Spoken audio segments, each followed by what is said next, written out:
Hello everyone, in this video we are going to see about the program for bubble sort in Python. We know that sorting is a method to arrange the elements in ascending or descending order. Here this program will help to sort the elements in the ascending order. That means smallest to the biggest number. Let us see first the concept of bubble sort, how it works. The bubble sort uses a straightforward logic that works by repeating swapping the adjacent elements if they are not in the right order.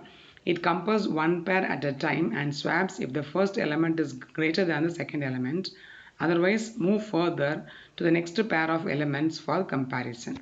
So the algorithm says that check the first two elements as it is in order or not. If it is not, you change the order. Otherwise, you keep it as it is.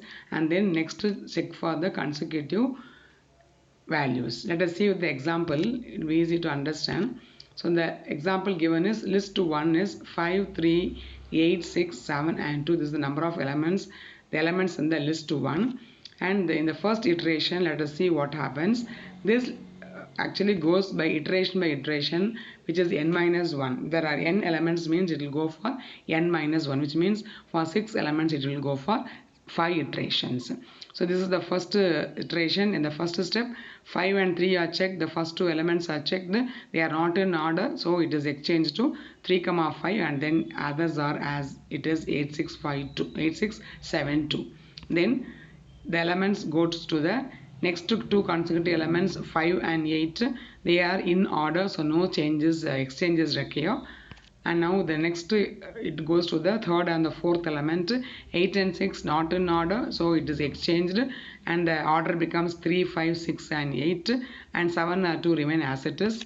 And then for the fourth next step, 3, 5, 6, 8, 7 are compared. 8 and 7 are not in order, so the 8 and 7 are exchanged to become 3, 5, 6, 7, 8 and remaining 2. And the last element it will iterate. So now we have to check the last two elements 8 and 2, but they are not in order, so they are also exchanged. So now the list becomes 3, 5, 6, 7, 2, 8. This is one iteration which has placed one element in the position. Now this loop will continue for next iteration having this as the new set. Now what is the new set? 3, 5, 6, 7, 2, 8. With this again the process just now explained goes on and on till n minus 1 iterations are done. That means for 6 elements, after 5 iterations we can see that the elements are sorted in order. Okay, let us see how the logic works here. Python code for this is def bubble sort. This is a function. We are having in the bubble sort we have s1 as the list of element, and then function name is bubble sort.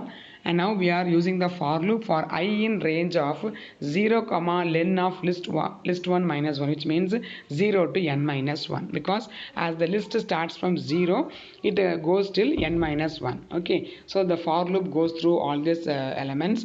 And for j in range of len of list plus 1, so the j will check the next level. That means 1 to 2 and then 2 to 3. That way we have to check all the elements. So we are setting the range for js, this range plus 1. Okay, so it will go to length of list 1 minus 1. That means it will go from 1 to the next one. Okay, so that means the first and the second are checked, second and third are checked, and so on. And it is checking whether list of j is greater than list of j plus 1. That means if the consecutive elements are not in order, greater means we have to exchange. So how to exchange? Using the temp variable we are exchanging list 1 of j and list 1 of j plus 1. So the two elements are changed its position. Okay, so now this can be easily done by list 1 of j comma list 1 of j plus 1 is equal to list 1 of j plus 1 comma list 1 of j. That also we can do with a single statement in Python, because Python helps to exchange the variable in a single statement. Just for explanation, we are given the 3 steps to exchange the two values, which is the swapping of two values. And now Now after this process is over, this goes for list, and finally we will be able to return the list in the sorted order. That's all. We are going to the main program. The list is assigned the new variables, which is the values, which is 5, 3, 8, 6, 7 and 2, and just we print the heading as unsorted list is the given list, and then we call the function bubble sort of list 1. Print the sorted list is bubble sort of list of 1. So this now the list will be arranged in order, and that's all. We have got the result. So the output will be the unsorted list is 5, 3, 8, 6, 7, 2, and the sorted list is 2, 3, 5, 6, 7, 8. That's all the program. Hope it is easy and simple to follow, and thanks for watching.